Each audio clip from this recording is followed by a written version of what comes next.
वाल्मीकि रामायण के अनुसार दूरदर्शी सत्यपरायण महात्मा अयोध्या के राजा दशरथ अत्यंत प्रभावशाली होते हुए भी पुत्रहीन होने की बात से सदैव चिंतित रहते थे।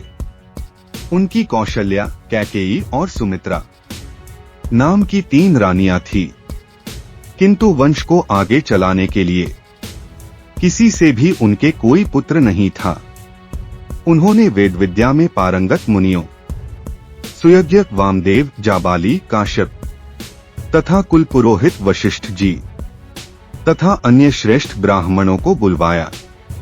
तब सभी ब्राह्मणों ने उनको पुत्र प्राप्ति के लिए अश्वमेध की तैयारी करने के लिए कहा।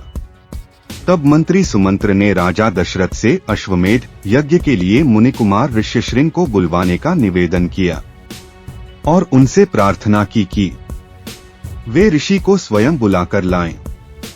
तब राजा दशरथ स्वयं ऋषि ऋष्यशृंग को उनकी पत्नी शांता सहित अंगदेश से अयोध्या में बुलाकर लाए और ऋष्यशृंग के नेतृत्व में वशिष्ठ ऋषि आदि सभी श्रेष्ठ ब्राह्मणों ने सरयू नदी के तट पर तैयार की गई यज्ञ भूमि में शास्त्रोक्त विधि के अनुसार पुत्रेष्टि यज्ञ आरंभ किया।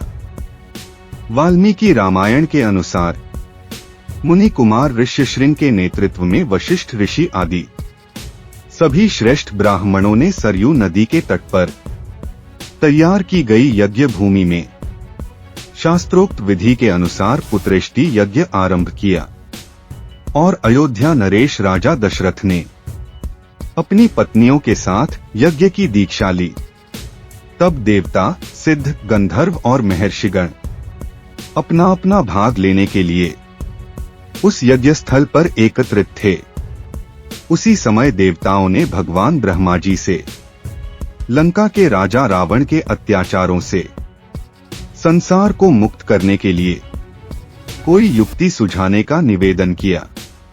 तब ब्रह्मा जी ने देवताओं को बताया कि रावण ने उनसे देवता, गंधर्व, यक्ष तथा राक्षसों से न मारे जाने का वरदान मांगा था और मनुष्य को तुच्छ समझने के कारण उससे अवध्य होने का नहीं।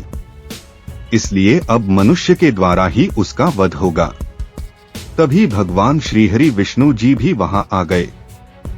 देवताओं ने उनसे प्रार्थना की कि आप धर्मज्ञ, उदार और तेजस्वी राजा दशरथ की तीनों रानियों के गर्भ से अपने 4 स्वरूप बनाकर पुत्र रूप में अवतार ग्रहण कीजिए।